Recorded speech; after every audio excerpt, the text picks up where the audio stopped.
네, 안녕하세요. 11월 23일 와펠터치 오늘 함께 읽으실 본문은 이사야서 14장 1절부터 23절의 내용입니다.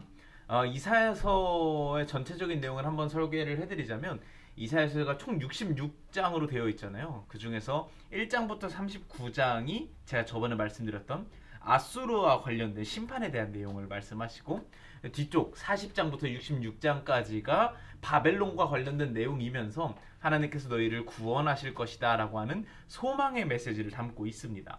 그래서 전체가 66장인데 성경도 전체가 66권이지 않습니까?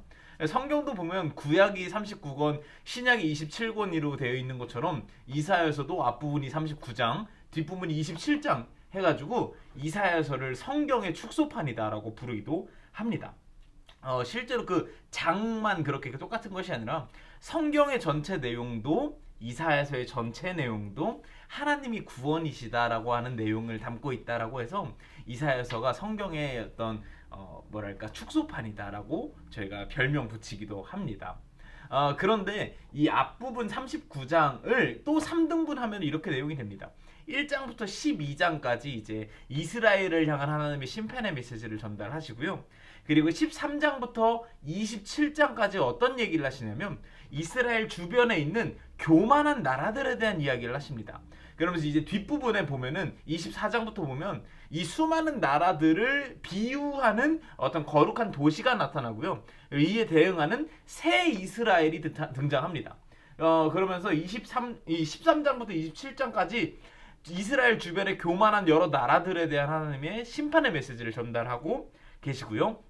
마지막 28장부터 39장까지는 이스라엘이 하나님의 말을 듣고 좀 변화되는가 싶더니 금방 또 다시 어리석어지는 모습을 히스기야 왕을 통해서 보여줌으로써 이제 내용 전개를 하고 있습니다. 제가 왜 갑자기 이렇게 이사야서의 어떤 전체 흐름을 갑자기 이렇게 디테일하게 보여드리냐면 사실 어제 본문을 읽으면서 이게 뭐야 갑자기? 라고 생각하시는 분들이 계셨으리라 싶습니다. 이 저희가 한 장 한 장 이렇게 읽다 보면은 인지하지 못할 수도 있는데 전체적인 맥락으로 보다 보면 사실 어제 본문부터 시작되는 바벨론을 향한 뭐 심판의 메시지 이런 것들이 되게 뜬금없거든요. 지금까지는 이스라엘에 대한 이야기를 쭉 하다가 갑자기 다른 나라들 이야기를 갑자기 합니다. 이 내용의 구조가 어떻게 흘러가는지를 알아야 좀 내용을 따라오시기에 편하실 것 같아서 먼저 이렇게 좀 정리를 해드렸고요. 조금 저희가 알기 쉽게 말을 하자면 약간 학교 교실에 여러 명이 잘못을 했습니다. 그래서 너네 3명은 여기 뭐 손 들고 서 있어. 그리고 너네 2명 일로 와 하면서 막 너네 누가 싸우래 말하면서 선생님이 혼을 내고 있는데 여기 손 들고 있던 3명이 낄낄거리며 웃는 거예요. 야 쟤네 혼나는 거 봐 끼끼끼 하면서 웃으니까 선생님이 금방 돌아서 야 니네 뭘 잘했다고 웃어? 라고 얘기하는 그런 장면을 상상하시면 되겠습니다. 하나님이 이스라엘에 대해서 혼을 내시다가 야 너네 뭘 잘했다고 지금 웃고 있어 하면서 여러 나라들에 대한 이야기를 하고 계시는 것이죠. 오늘 본문에서는 그것이 바벨론을 향한 하나님의 심판의 메시지로 이렇게 중심 주제로 잡혀 있고요. 내일은 이제 아수르랑 블레셋 이런 나라들에 대해서 하나님께서 말씀하시게 될 예정입니다. 이 바벨론에 대해서 하나님께서 무엇이라 표현하시냐면 너는 네가 샛별 같았지 반짝반짝 빛나는 별 같았지 라고 이야기를 하십니다. 이게 이제 개역개정 성경에서는 계명성이라고 번역을 하고 있는데 사람의 눈으로 볼 수 있는 가장 빛나는 별이 금성이라고 합니다. 그 금성이 계명성을 뜻하는 그 단어인데요. 너네 그 금성인 줄 알았지? 가장 반짝반짝 빛나는 계명성인 줄 알았지? 오늘 본문에서 이제 샛별이라고 표현하고 있는데 히브리어로 헬랄 혹은 할랄이라고 하는 단어입니다. 이제 말 그대로 빛나다라는 뜻이죠. 그래서 너 그렇게 영원히 빛날 줄 알았지? 그러면서 너네들이 자꾸 그렇게 빛이 나니까 스스로 무엇이라 생각을 하냐면 13절에 이렇게 나옵니다. 너는 속으로 이런 말을 했다. 내가 하늘에 올라가 하나님의 별들 위에 내 보좌를 높이리라. 내가 너무 빛나고 내가 너무 잘나는 것 같으니까 내가 이거 쭉쭉쭉 올라가서 하나님처럼 될 수 있겠는데? 라고 생각을 했다라는 것이죠. 여러분이 바벨론이라는 단어가 성경에서 제일 처음 언제 등장했는지 아시나요? 바로 창세기 11장에 등장하는 바벨탑을 의미할 때 같은 단어입니다. 바벨탑도 마찬가지였죠. 우리가 더럽게 올라가자. 올라갈 수 있을 것 같은데? 하나님처럼 될 수 있을 것 같은데?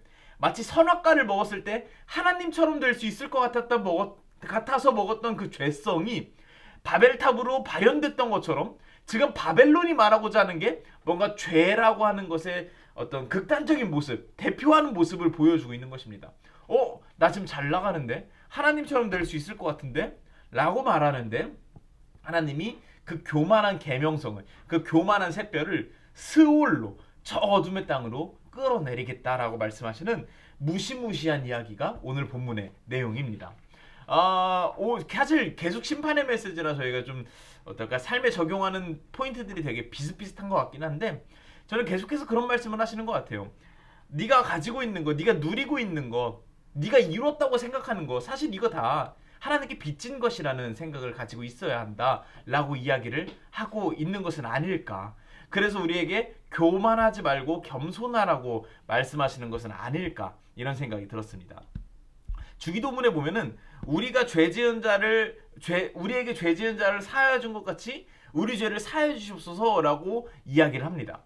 그런데 여기서 쓰는 죄라는 단어랑 사하다라는 단어가 이 헬라어로 오페일레마라고 하고 사하다는 단어가 아피에미라고 하는 단어인데요. 이거는 사실은 빚지다라고 하는 단어랑 이 빚을 탕감하다라는 단어입니다. 우리가 생각하는 어떤 윤리적 도덕적 죄가 아니라 내가 하나님께 빚졌다라고 하는 마음가짐으로 나도 다른 사람들을 빚 주면서 살겠습니다라고 하는 마음가짐이 그 주기도문에 나와 있는 죄의 어떤 속성이라는 것이죠. 내가 가진 거, 내가 누린 거 이런 것들이 내가 한 거야라고 하는 그런 교만한 마음이 아니라 너네들이 하고 있는 그것들, 누리고 있는 것들, 이룩한 것들 이거 다 내가 허락해서 가능했던 것이고 어떤 사회적으로 이웃에게 또 하나님에게 빚짐으로써 가능했다라는 것을 기억하면서 겸손하게 살아야 돼라고 말씀하시는 것이 하나님의 이 바벨론 심판을 보면서 저희가 느껴야 될 점이지 않을까 싶습니다. 우리는 얼마나 하나님께 또 자연에게 또 이웃에게 또 사회적으로 또 뭐 가정에 뭐 수많은 곳들로부터 얼마나 많은 빚을 지고 살았는지를 생각하면서 그것을 갚고 또 더 도움이 필요한 이에게 나도 빚진 자이기 때문에 기꺼이 빚을 주면서 살 수 있는 그런 겸손한 태도를 취할 수 있는 저와 여러분이 될 수 있으면 좋겠습니다. 감사합니다.